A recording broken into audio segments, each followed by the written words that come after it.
Good morning and welcome. Alex Natanka. I'm the director of the Iran program at the Middle East Institute here in Washington, and I'm pleased to welcome you all to today's book event with Dr. Ali Fathollah-Nejad. Ali is a political scientist, analyst, author, and affiliated scholar with Freie Universität Berlin's Center for Middle Eastern and North African Politics, and author of the weekly newsletter Iran 1400 Brief, Beyond the Headlines. I hope I got the Freie Universität correctly. I tried. We're also joined on the panel by Professor Anoush Ehteshami. Anoush is the director of the Institute for Middle Eastern and Islamic Studies at Durham University, United Kingdom, and the author and co-author of a number of outstanding books on Iran and regional politics of the Middle East.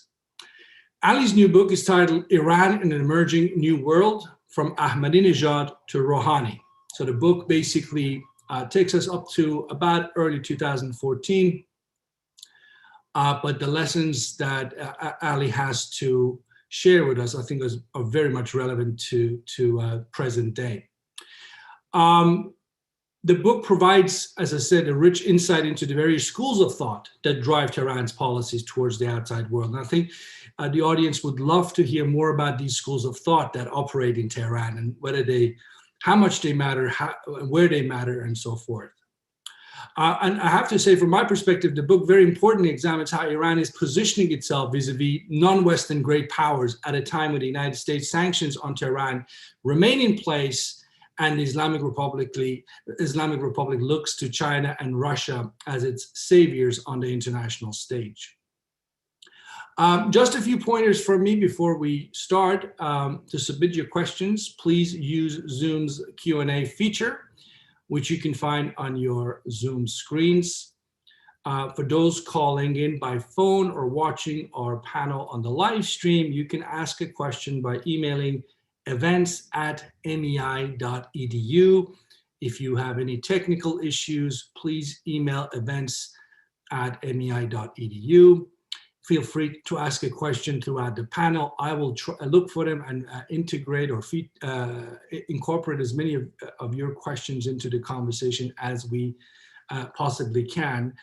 With that admin set of points said, let's start. We only have about an hour and so much to talk about. Ali, let me start with you. First and foremost, congratulations.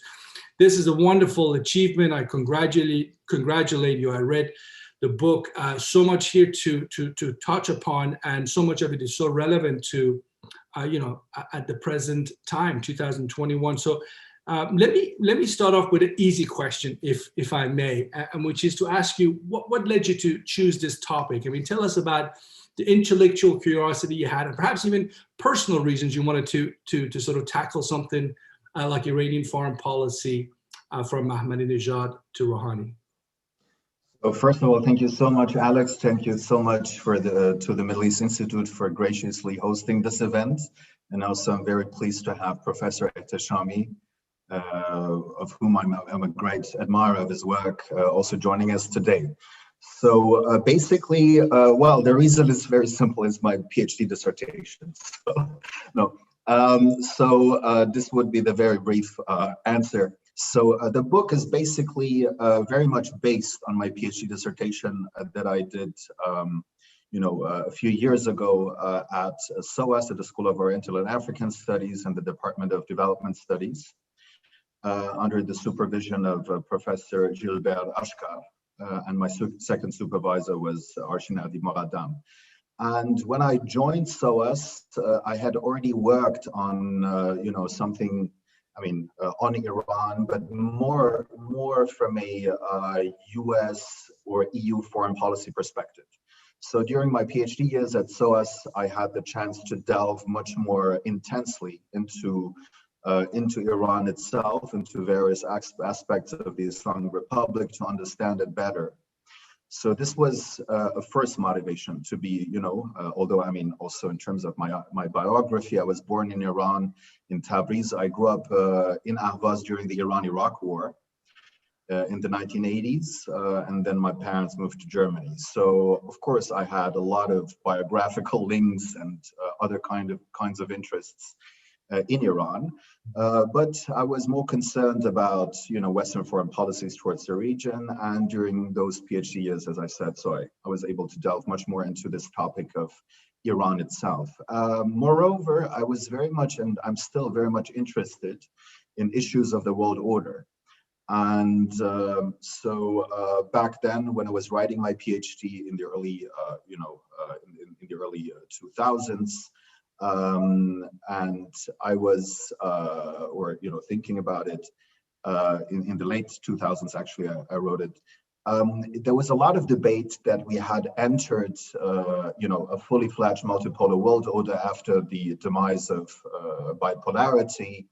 And although we had, 9/11 and the unipolar moment, there was much talk that actually, there was a very swift process toward multipolar world order. So this is one of the things that I also examine in this book. Just as a researcher, I'm curious because you sort of talk about the various schools of thought quite a bit in the book, and we want to get into that as much as we can. But just before I turn to Dr. Ehteshami's first reaction, I just want a quick follow up with you. What frustrations did you have trying to get access to the think tank community that you describe in the book? You talk about the hundreds or about 100 or so think tanks, 2,000 plus researchers. So there's a lot of people you could potentially have linked up with, but how easy is it when you are sitting and you are in Berlin, and how easy is that to sort of, to get access to people inside the Islamic Republic? Well, I mean, I've been working on issues related to Iran since, over a decade. So I had quite, some contacts also with people in Iran or working with the diplomatic service. Also, I was able to travel to Iran to get some books, Persian sources. But then again, I was not able to travel so much to Iran because of the political, atmosphere during the Ahmadinejad period, where it became increasingly risky for scholars to go. So I tried my best to have so many, Persian sources as possible to enrich the book. Great, thank you. Let me turn to Professor Ehteshami. Anoush, please share your initial reaction. You've seen the book, you've read the book, and you've seen and read a lot of books on Iranian foreign policy and regional politics of the Middle East. So please tell us what you thought of it. With pleasure. I was just tweeting our image, Alex, so that even more than 119 people might be tempted to join us. This is a fantastic occasion. It's wonderful that MEI is celebrating scholarship of this quality, Alex. So well done you and well done MEI for doing this. And it's a real honor for me to be seconding Ali here, to be his sidekick, because I don't know whether he knows or not, but I was one of the referees of the book when it was going to press. And I was mightily impressed with the work that was put in the project because it is so multidimensional. And if you haven't read it, folks, then make sure that you do get a copy. And it's got several layers of analysis to it. So you can start by calling it PhD plus, but given that most of our audiences are in the US, we can call it PhD max, if you like, to get the real sense of what the book brings. And also, I would say, don't be fooled by the title. It's a lot more than just from Ahmadinejad to Rouhani. It's got much more meat in it, and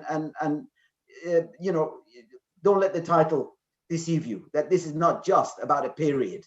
It's about an overwhelming range of conceptual engagements and so on. For me, as you've already identified, Alex, chapter 5 stands out. And for colleagues who don't know chapter 5, it's actually about the foreign policy schools of thought. I thought that was work that really needed to be done. First, it needed to be unpacked in the context of the Islamic Republic's elite, which Ali had done in the previous chapter. But then in that chapter, to engage with a much, much broader set of issues about what do these guys think about the world? And also, how do they articulate views about the world? I myself have been grappling for some time with colleagues about the notion whether the Islamic Republic actually have a grand strategy. It's got lots of tactics. It's got lots of immediate priorities. But the notion of grand strategy that I think actually existed under the Pahlavis, certainly under the Shah in the 60s and 70s, is much more of a pliable concept when it comes to the Islamic Republic. It's either about aggression, it's either about acts of resistance, and so on. But those are, as I said, are tactics. What Ali does in that chapter is actually invite us to think much more deeply about the points of reference from within the regime, from within the elite, about their views of the world. And that feeds very nicely into the rest of the book, where I want to spend a few minutes talking about. And I want to link this in a bit to some of the issues that I myself am interested in. One is, Ali's chapter on Look East. I've been doing this Look East stuff since about 1993. And what I've noticed since the 2000s is the growing interest in Look East. And it's not just about Iran.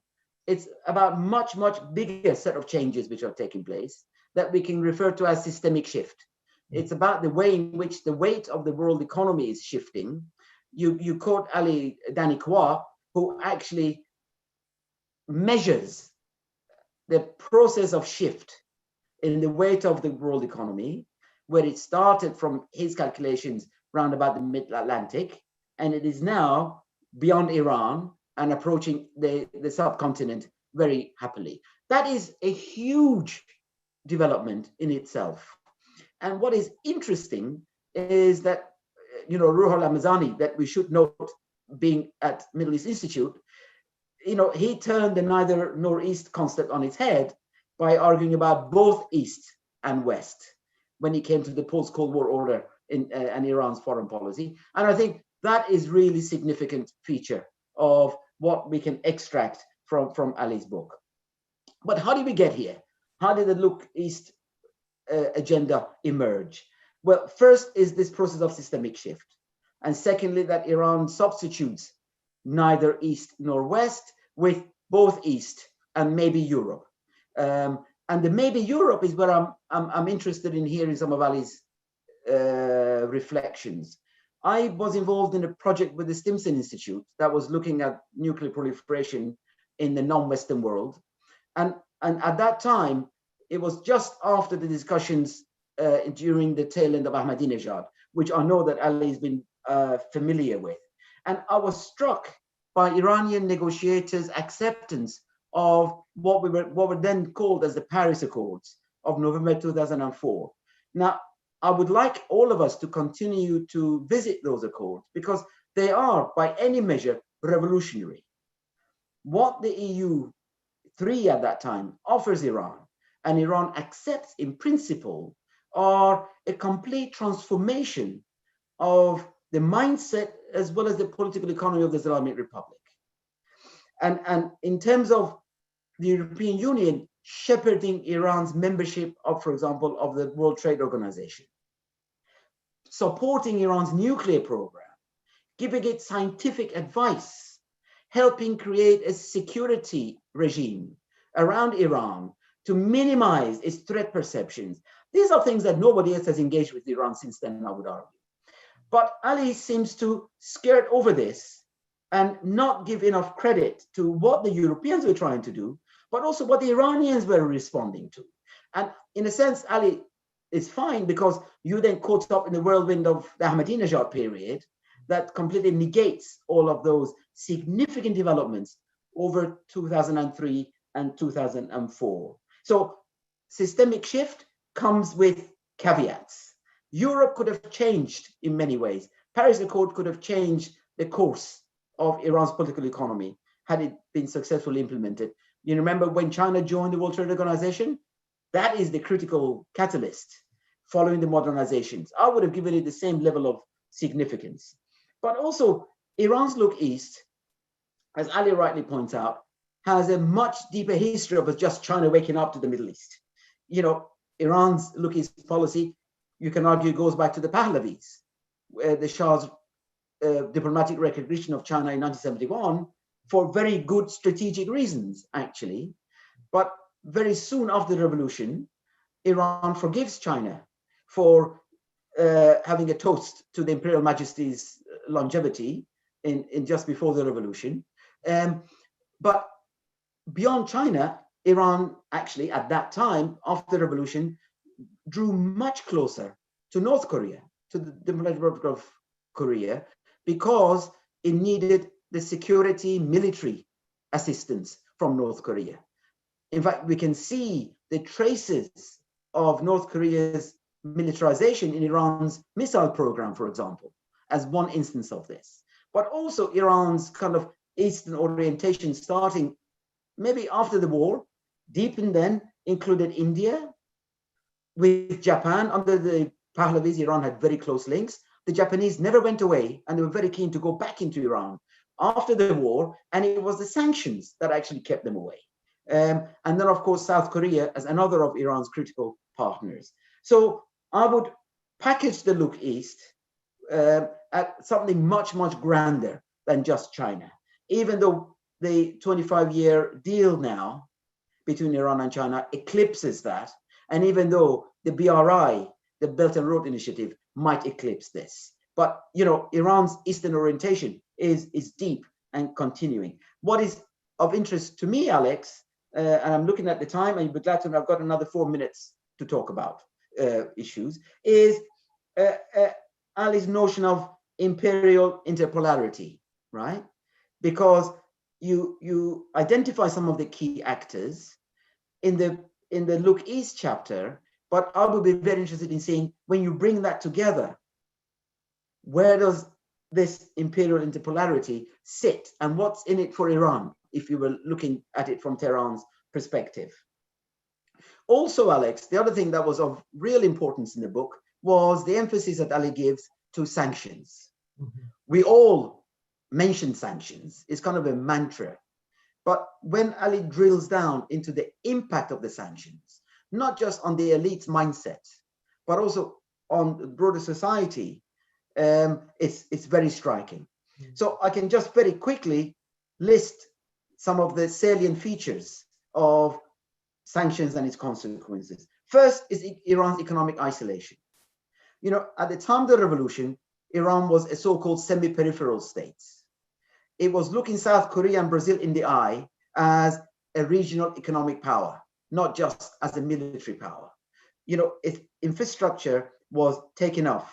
Its comparable bourgeoisie class was networked, and the money was pouring in to Iran in terms of foreign investment. It was way ahead of all of its neighbors.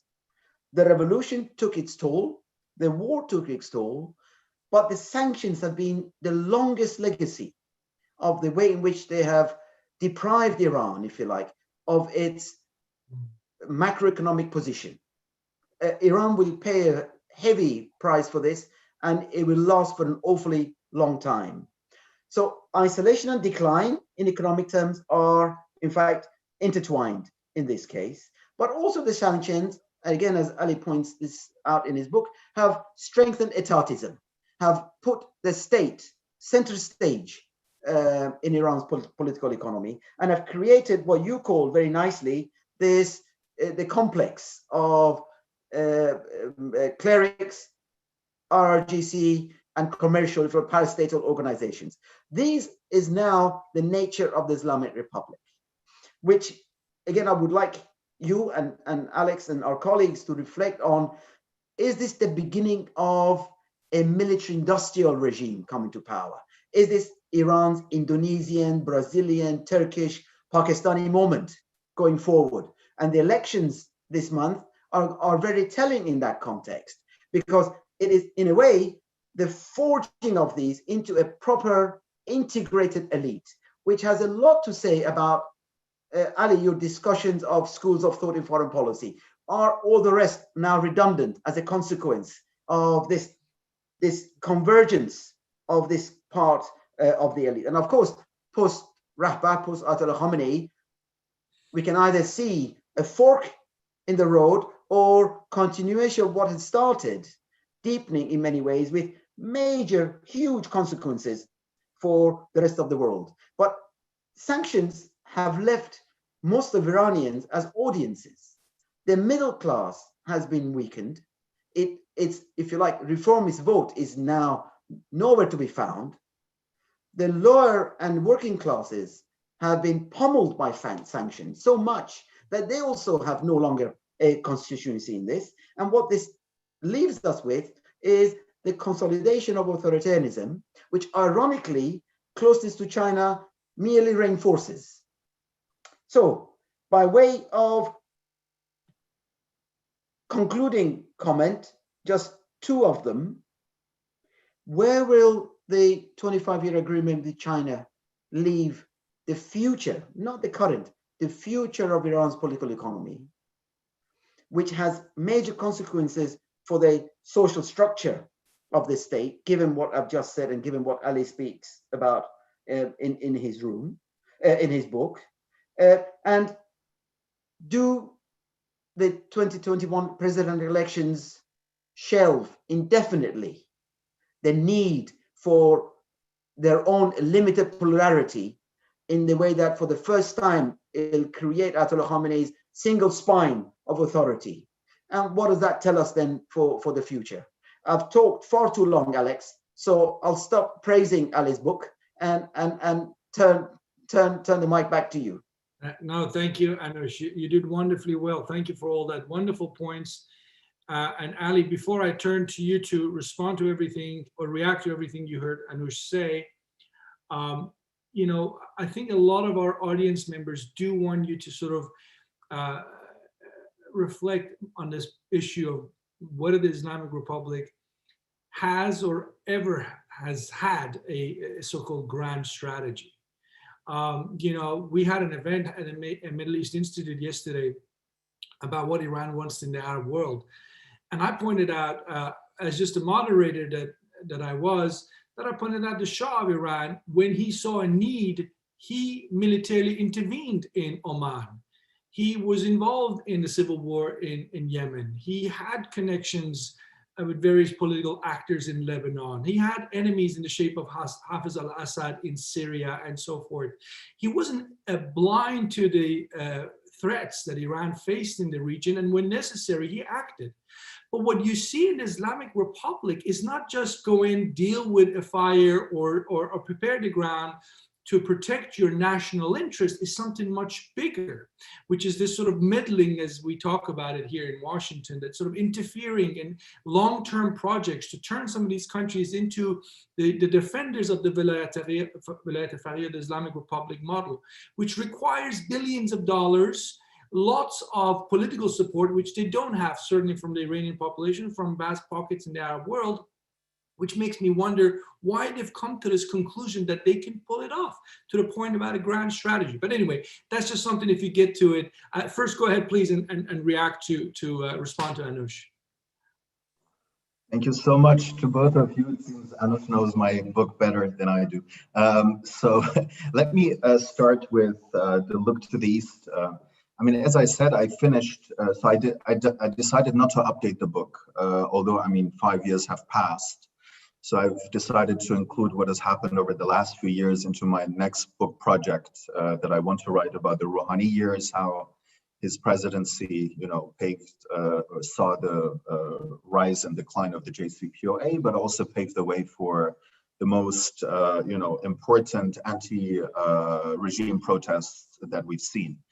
On the look to the East, as I said earlier, there was the understanding, especially after the so-called Iraq quagmire, that there is a severe and decisive decline of US power. So this was also the understanding by Iran's hardliners, that US decline is basically, you know, a concluded story. And this, you know, supplies Iran with ample opportunity to go on the offensive. And what I argue is that the reading of the international system by this more or less hardline camp, although it is, you know, difficult to say that all of them are, you know, thinking alike, is misplaced. Whereas the school of thought that is associated with Hassan Rouhani had a much more realistic understanding of the distribution of power in the international system.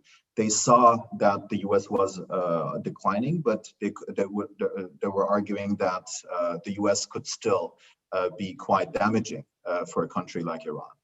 And if you so what I didn't find accurate is that although we had an increasingly multipolar world, we have a the center of gravity of economic activity, as Anoush has pointed out, has been moving from the Atlantic over to the Pacific. So all of that is true. So we have a new distribution of economic power, but does it neatly translate into a new distribution of geopolitical power? And I argue, no, this is not the case.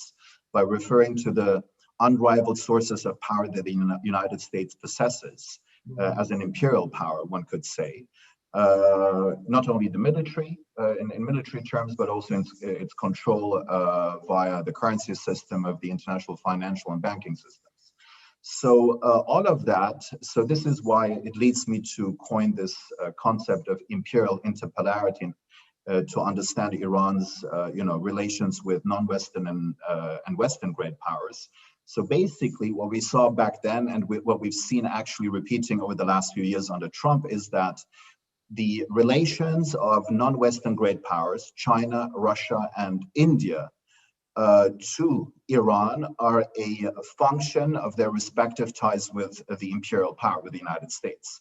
Because for all those powers, the United States is much, much more important than Iran for various reasons. And this is why, China and Russia, despite rhetorical opposition to US sanctions, we're actually voting in favor of those sanctions. What I also point out is that hierarchy matters in the international system. There was, back then, the effort by Brazil and Turkey to broker a nuclear deal with Iran that was, it seems initially encouraged by Obama, but then the US, but not only the US rejected it, but also Russia and China did reject it.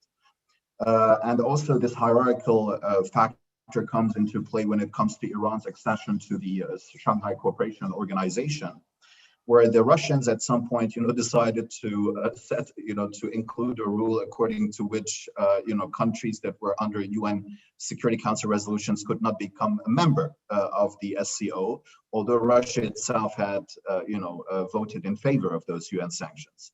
So it shows, the very complex relationship that Iran has with those Eastern great powers. And I've actually updated my analysis, or I've actually written over the last 1 or 2 years a study on the look to the East, updating it because, there was a new effort under, Trump or during the Trump era for Iran to look east again. But I think all those problems still exist that I've discussed, in my study, which is that Iran, needs to, find an arrangement with the United States in order to be able to fully benefit from its Eastern orientation.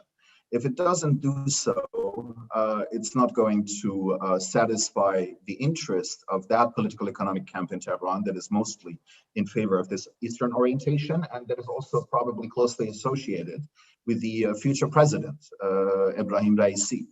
So those are the political economic camps that are very much interested in this kind of, rapprochement with those powers.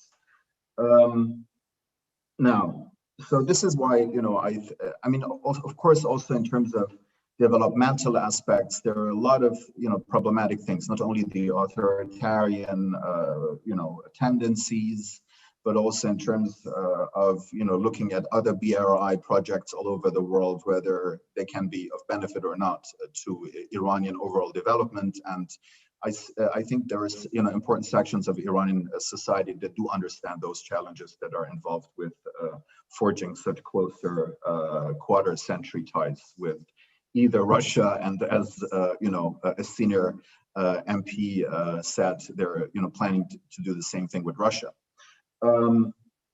So yes, coming back to Ramazani, yes, Iran needs both, a strategy, or needs both good relations with the East and the West. So not, otherwise, this would be the ideal scenario. But the problem is, of course, the ideological nature of the regime. And now coming back to what Alex has pointed out, and I think, what we've seen from the start of the revolution is a kind of intimate relationship between what can be called national interest and regime interests. So there were several occasions, of course, during the Iran-Iraq war, in 1982, when the regime decided not to engage in the ceasefire, but to continue the war. So all of that was heavily interconnected, probably also against the backdrop that the regime itself find itself, although it had some legitimacy at the beginning, but then there were a lot of fights in the pre-revolutionary era. So there was the need to consolidate also primarily by the use of violence. And I think this uncertainty or this tension between national and regime interest, we're seeing it until today. So whatever I would argue the Islamic Republic does in, outside of the country is heavily, intimately connected to regime survival interests. Well, if Iran has a grand strategy, I'm not sure, because as I've tried to point out in my chapter on geopolitical imaginations that that I base on Iran's very, dominant modern political ideological formations or political cultures of nationalism, socialism, and Islamism, and then the derivation of those political cultures onto the geopolitical sphere would be socialism leading to third worldism, nationalism to Iranian, also nationalist expansion, and Islamism and, a religion-based kind of expansion. All of that contains a lot of tensions, for instance, between a pan-Islamic and Shia-based foreign policy, which is still a problem with Tehran's power projection today. So I think there are much more tensions than, the absence thereof, which makes the formation of a grand strategy quite problematic, I would argue, which is one of the problems only in terms of the formation of a grand strategy. What is also lacking is, of course, what I also point out at the end of the book, we don't have that open debate in Iran about the merits of each of those geopolitical orientations, although it's very much, a topic also of societal interest. And you saw some of those debates after the 25-year, cooperation with China signing. There needs to be much more lucid and frank discussions about the merits and pitfalls of either geopolitical imaginations that Tehran might opt for. And last but not least, I'm going to just say a few words about the issue of sanctions that I've been working for quite some time now. I think so. In addition to what Anoush was sketching out, there's also the aspect of how authoritarian regimes tend to externalize the cost of sanctions onto society. And this can happen in various ways. Some of the ways we as scholars have access to and can understand, or the other ways probably hidden from us. And I think this is also an important element to understand that, also the Saddam Hussein regime probably did the same.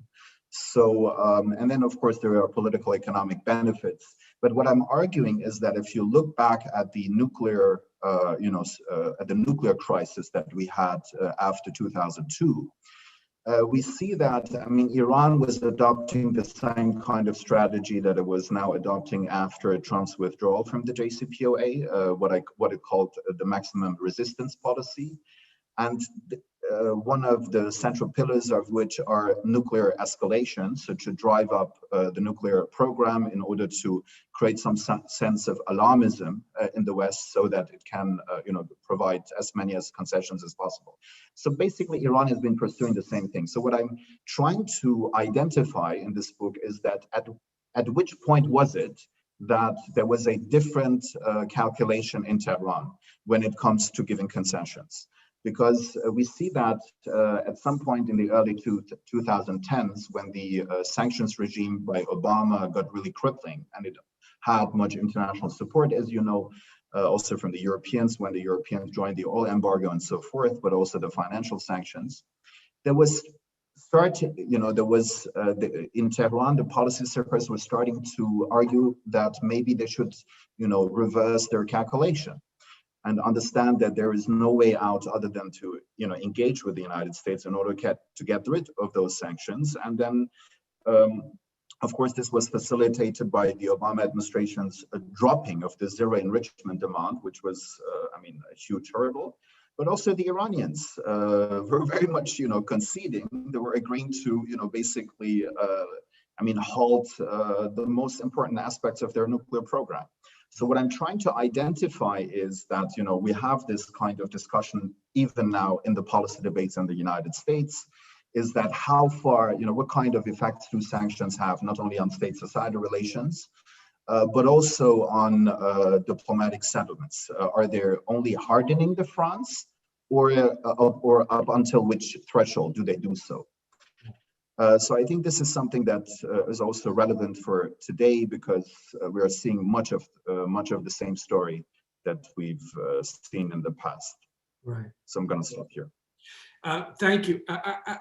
Anoush, sorry, I wanted to ask you, I'm hearing what Ali's saying, and I'm obviously reading in his book, in his sort of rich way, he details the various competition for among ideas, I should say, in the Islamic Republic. And it all sounds good, but the two things stand out for me. One is, should we take it that seriously when, this is election season in Iran, and we're talking about sanctions, literally costing the Iranian nation hundreds of billions of dollars in just last 5 or 6 years. I mean, they're literally losing half of their income. A country that should be so much better off, should have been one of the 20th largest economies, is where it is. To me, as an analyst, I see an immediate link between the sanctions, obviously, and foreign policy. But apparently that's not how the presidential debates or the people in the race see, because nobody wants to touch it. Nobody dares talk about foreign policy, and maybe they have a reason, because Ayatollah Khamenei has said, don't talk about foreign policy. In other words, when Ali describes the think tanks that might produce papers, but surely don't publicize it because they don't know what's going to happen to them if they publicize their ideas. In that kind of an environment where you don't have a debate, because Ali says you got to have a debate. They don't have a debate. There's a reason why they don't have a debate. They're not allowed to have a debate. And then are they not bound to make bad mistakes? Certainly forget about the people going forward. I mean, what do you think of this? In a society where Khamenei literally comes out and says, foreign policy is not for the people. I mean, what room does that leave you with? It's a very pertinent question, Alex. Of course, this is the first time that foreign policy is being sidelined in debates. Right. You remember, Rouhani's stance was very much on, look what the other guy did to us, right? Yeah. And I'm coming to change our position in the world. Right. Therefore, my foreign policy matters. That I'm going to engage with the world, that I'm going to end the sanctions. And at the height of Ahmadinejad's presidency, these guys were all highly critical in the open of his strategies, because their concern, rightly, was that once this file ends up in the United Nations Security Council, you will not get it out of there, right? And that was what they were trying to avoid all that time. Ahmadinejad closed the book and handed it over. And that's, as far as the West was concerned, a gift, because then President Obama was able to crush them through sanctions with the entire will of the international community behind it, including Russia and China and India and all the rest of them, right? So foreign policy, last time and in previous era, has been really important. Rafsanjani in 1989 built his campaign on reconstruction and improving our place in the world, right? Making this direct link, which still exists to this day, of Iran's prosperity is tied to what it does with the rest of the world. And Professor Sarir Ghalam, that Ali cites rightly, has also emphasized this over and over again, that you cannot prosper by sticking a finger in the eye of the West. You've got to come to terms, accommodation with them. That's good for you. It's a good balancer against China. And also, it's good in terms of the West's perceptions of you. It's a win-win-win situation. So this is the first time, Alex, that foreign policy is being marginalized. And that is symptomatic of this elite complex that Ali's talked about. That IRGC is no longer just responsible for Syria or Yemen or Hashd al-Shabi in Iraq. It's actually responsible for national security. Not the defense of the revolution, but the defense of the realm, the nizam, That's a huge constitutional change in RGC's position. In that regard, they don't want upstarts like Foreign Minister Zarif to come and articulate a different view of the world, right? So foreign policy debate therefore shrinks in this environment where, as I said earlier, they're looking for regime singularity. Ayatollah Khamenei wants these forces aligned in one line because he regards that to be symptomatic of a strong state, that it's only then that we can negotiate with America, that so far we've been multi-headed, as it were. Except the problem, though, Alex, is that sanctions have imposed such an intellectual isolation and self-understanding in Iran that they would miss the woods because of the trees.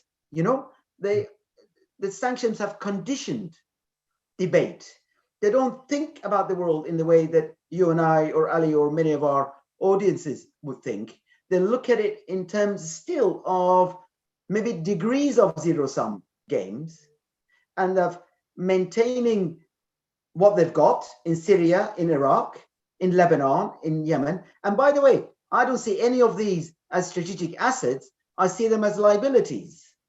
They are what in the US they would call lemon states that Iran is now lumbered with. Once Russia leaves Syria, God help Iran, right? Once the US leaves Afghanistan, God help Iran. And the Houthis are neither here nor there, frankly, right? Iraq is Iran's burden, not an asset, in my view. So if these are the conditionalities of your mindset, you cannot begin to engage about what would a post-sanctions environment bring the state, bring society, the ways that the Paris Accords was daring them to think about. That, look, you engage in these negotiations, we will give you the world, right? But the question, Alex, hidden under your wonderful veneer is, can the Islamic Republic actually afford JCPOA 2.0, right? Given where it is, because that will raise the lid on the Pandora's box in so many ways that I don't believe that they have the capacity, the legitimacy, or the resources to contain, right? So there are some rightly who say, you know what, we don't want a deal. We're much better off climbing down the ladder of prosperity with us in charge than changing the view of trying to reverse the decline, because that will come costs that we don't want to pay ourselves. Right. You know, that is a ominous picture in one's head. I mean, Iran going in the direction of becoming the North Korea of the Middle East, but power will stay in the hands of the few. I do wonder, Ali, I do wonder if that's feasible for the regime. We know the Islamic Republic is in power because it's exceptionally good at repression. I mean, let's not mince words here. They do know how to stay in power. They've been practicing this for a long time. But nonetheless, you are coming to an end of a chapter when Ayatollah Khamenei eventually moves on. What about the ones after him? What about the younger, mid-ranking IRGC, Revolutionary Guards officers? Or, I mean, let's just focus on the Revolutionary Guards. And I don't mean any disrespect to the folks in the foreign ministry, but I think following the Zarif interview leak, what he said in terms of what the foreign ministry does, let's not bring him into the picture. They certainly don't decide on the sensitive issues. It's the Revolutionary Guards, is the people in their 50s and 60s, is the Saeed Mohammeds of this world that are coming up. Where do they see their future? I mean, are they going to be happy to come out in the streets every 2-3 years and kill a few thousand people just to stay in power? And is that something China is going to be willing to underwrite? If China becomes, if you will, the uber protector of the Islamic Republic, could China not force the Islamic Republic to change its ways? Or maybe it's not. I don't know. What do you think? Well, those are very important questions. I'm not sure if I can answer them. Maybe I'm gonna, take a look back to the past, because I also referred to. So I mean, what is interesting, what I've discussed in the book is also Khamenei's acute engagement with socialist-inspired thoughts in Iran. So in the section that I discuss, in which I discuss Iran's official political culture as put forward and propagated by Khamenei. And what is so interesting is that he's trying to, I mean, he has a lot of speeches in those years over the 2000s, talking about labor activism, talking about socialist ideas, and trying to basically devalidate them, arguing that, you know, capital is much more important than labor and so forth, with some religious, of course, you know, explanations. And this is interesting because during the Ahmadinejad era, we had a surge of labor activism. And if we look over what has happened over the last few years, because you just said that what will they do when in 2 or 3 years we're going to see another uprising, what we're actually seeing is that the period between each of those uprisings is actually getting, you know, littler. So, so we're going to have probably sooner than later another major uprising, and because of the socioeconomic crisis of the regime. And that, and what we've seen is that, of course, the U.S. Trump sanctions have decimated Iranian oil income. But as Professor Atabaki also pointed out, there is no indication that maybe, you know, the regime is really willing to cope with those socioeconomic problems of the workers, of the labor class. It's almost exclusively relies on repression, if you look at it. So this is a problem that any future elite, whatever the generation, will have to cope with. And whether they will, you know, use their privileged access to the very sources of political economic power in the Islamic Republic, to use it to alleviate some of that misery in an economic populist way, we'll have to say, we will have to see. But what is true is that the benefits of any new JCPOA going to be reaped by a new administration, and we'll have to see whether they're going to, you know, where they're going to spend this money. Is it for to alleviate those major crises at home, or is it for regime stabilizing efforts at home and also regionally for power expansion? Also, in this context, what I discuss at the end of the book is where I offer, so I was reading some of Rouhani's books back then, and also looking at his foreign policy school of thought that can be coined promoting a so-called developmentalist foreign policy.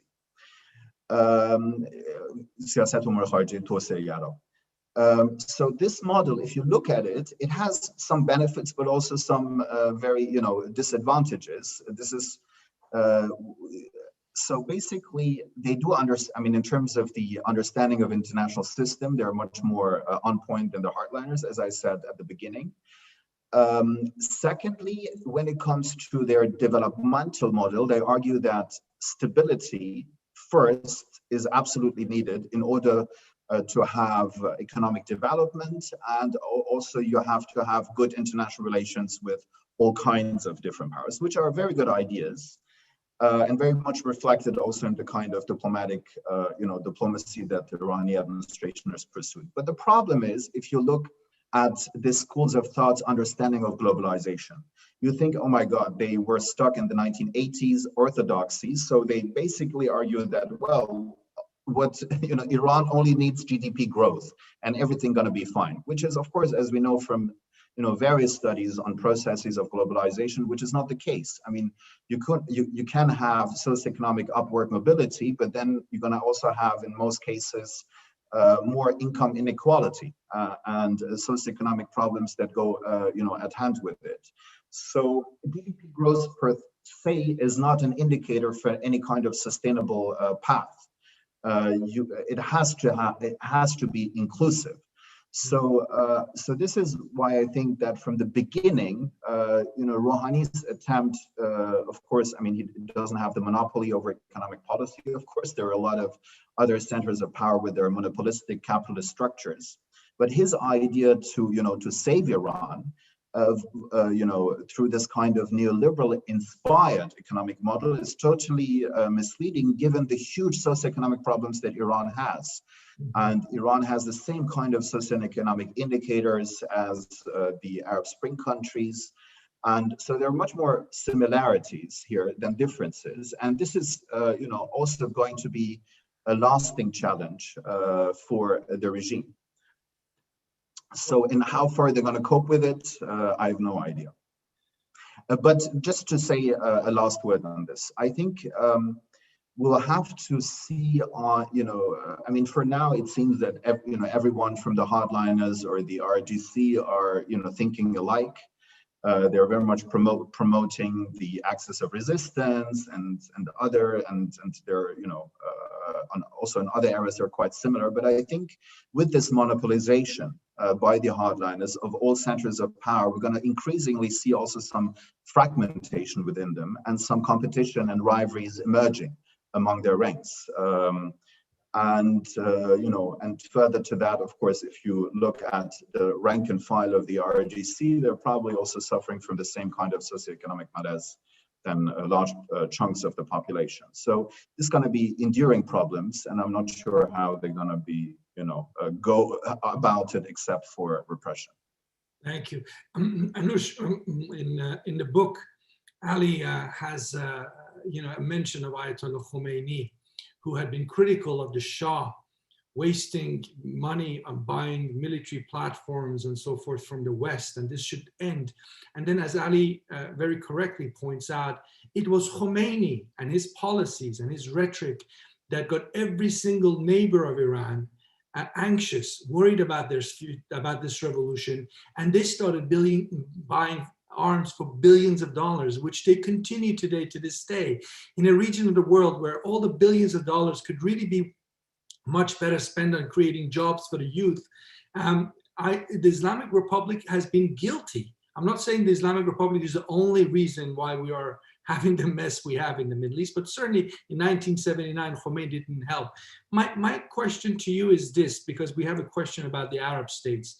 What did they get wrong? And I know you worked hard on this. What did they get wrong vis-a-vis the Gulf Arab states overall in the last 42 years? And linking that to what Ali has described on page 204 with the so-called, is it defensive and offensive realist, I think he calls them. Where's that debate? Rafsanjani is dead. Who's going to go to Riyadh then? Yeah. I would just say that actually the militarization, the arms race started with Nixon, not with Ayatollah Khomeini. Okay. I would argue that actually it was the twin pillars that set in motion the arms race. And Saudi Arabia and Iran were very willing to engage with it. And the Shah, of course, spent many billions of dollars, which you could afford at the time, on importing the latest. The Tomcats, F-14s, which Iran is the only country in the world that still flies, were at that time only available to 3 countries: the United States, Canada, and Iran. No other ally, no other NATO country had the Tomcats bar these 3. If you're talking about, technological sophistication as part of the arms race, Nixon and the Shah started it, right? And so at that point, Khomeini had a point that, look, by doing this, you're fueling this process.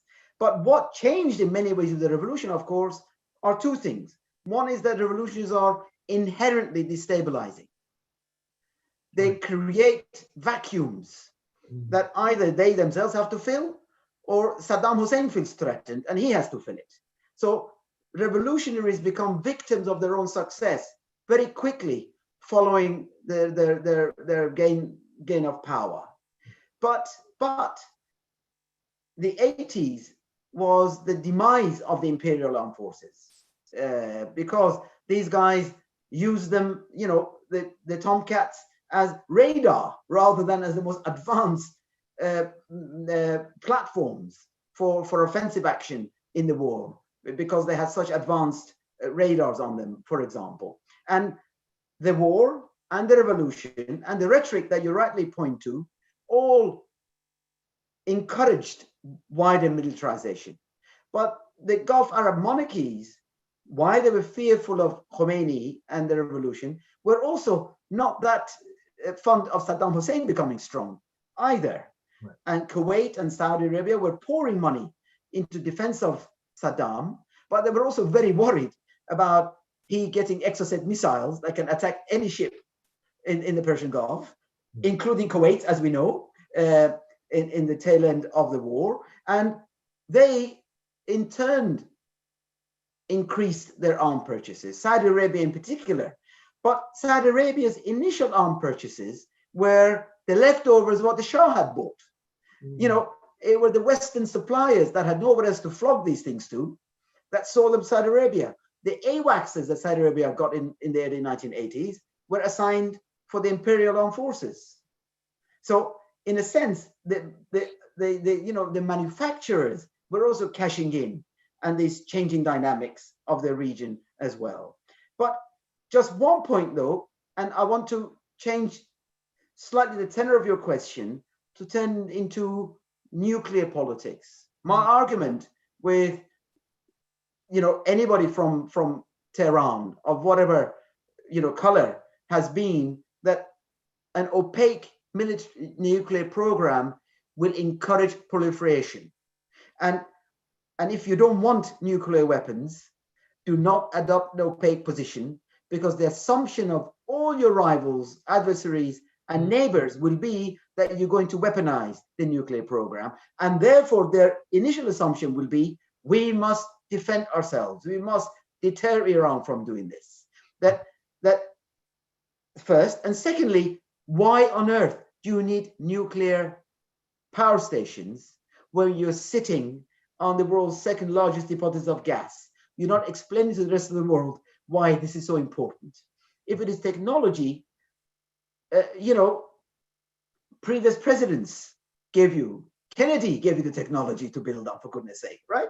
You can enjoy the benefits of nuclear technology without rebuilding Bushehr power plant and without hiding what you're doing, without getting a computer from AQ Khan in Pakistan that then dirties everything else that you want to do. And they never really related to these questions. So we can backtrack, Alex, and look at them in terms of the military as well. Why does Iran need ballistic missiles with a range of over 2,000 kilometers if it is for defensive purposes, right? What do the rest of the world do? They get the Iron Dome, they get their own deterrence, but also, as we see in Saudi Arabia, build up their own new missiles. As we see with Israel, build up their own and increase their ranges. In that environment, everybody is security-wise poorer, right? It's being able to change this logic of de-escalating, is what is sadly missing, unfortunately. Right. Thank you very much, Anoush. Our time is up, but I do want to give Ali the last word. And let me ask this question, because, he's a big part of your book, whether you liked it or not. Ayatollah Khamenei is there in your book on so many of the pages. And I wanted to ask you, because at one point in the book, you sort of make the point that, if the office of the supreme leader is supposed to be the arbiter to sort of come in and mediate between various government agencies, the Majlis versus the presidential palace and so on. Well, that didn't happen under Khamenei because he wanted all the power for himself. He didn't have any time for mediating, or roughly. I'm not putting words in your mouth, I hope, but that certainly, if you did say that, I concur. But I wanted to ask you this. It's too late to change Khamenei's ways. But if there is another Iranian supreme leader after him, what do you think the office of the supreme leader could act differently to change the way foreign policy is made, Iran's geopolitical perceptions, the policies it opts to go ahead with, and so forth? What do you think the individual occupying that position could do different? Well, another of those very difficult, questions regarding the future. Maybe I'm gonna, answer this by, I think what Iran really needs in order to fully benefit from the range of possibilities in the international realm is a democratization of the state. Because if we do not have that, they're gonna, we don't have the kind of candid debates that we have in India in terms of geopolitical orientations, and there are very fierce debates between Atlanticists and those who are, more independentist in India. Importantly, Iran would be able to use the variety of its political cultures. So for now, we only have Islamism, basically, and of course, some portion of Iranian nationalism. Mm-hmm. But then if we really have an open debate that includes, leftist perspectives, nationalist perspectives, and Islamist perspectives, I think Iran can can get closer to this ideal of having good working relations with both Eastern and Western great powers. When it comes to the specific question that you raised, I'm not really sure what will happen. Although, we're seeing the tendency of nationalism in the ideological mix of the Islamic Republic becoming more pronounced, also given the secularization of society that we've seen. And I think there is important elements among the elite that do understand the various challenges of Iranian society. Over the last few years, I've been very much working on the protests driven by the lower classes that were hitherto considered to be loyal or to the regime, or even the social base. And what is interesting is that if you look at some of the IRGC's interpretation of those protests, very much Marxist, could be Marxist analysis, basically. They do understand the various challenges. But whether they can whether a future system will look considerably different than this one and will have other priorities, I'm not sure. But what is sure is that this kind of gap going to be tremendous between various sectors of society and the state, and we'll have to see what kind of political consequences the impoverishment of the middle class is going to have. Is it going to lead to an alignment with the lower classes in terms of their political demands or not? Or is it going to fragment and be a playing field of intrusion by various hardline elements for populist politics?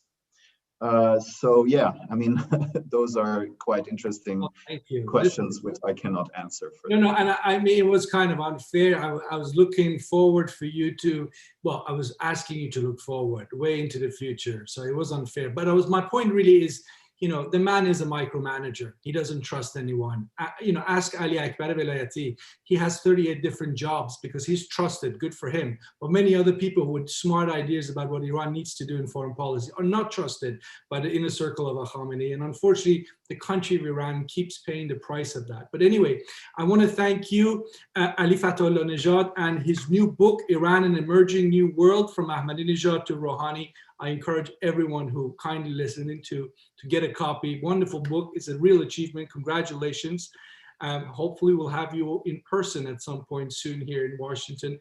And Professor Anoush Ehteshami, thank you so much, sir. You are a big name, always been a big name, will continue to be a big name. You've done wonderful, writing, research on Iran as long as I've been doing this. So thank you for being here today, and really looking forward to see you as well in person. So, and thanks to the audience for all your great questions, and I wish you all a very happy weekend. Thank you.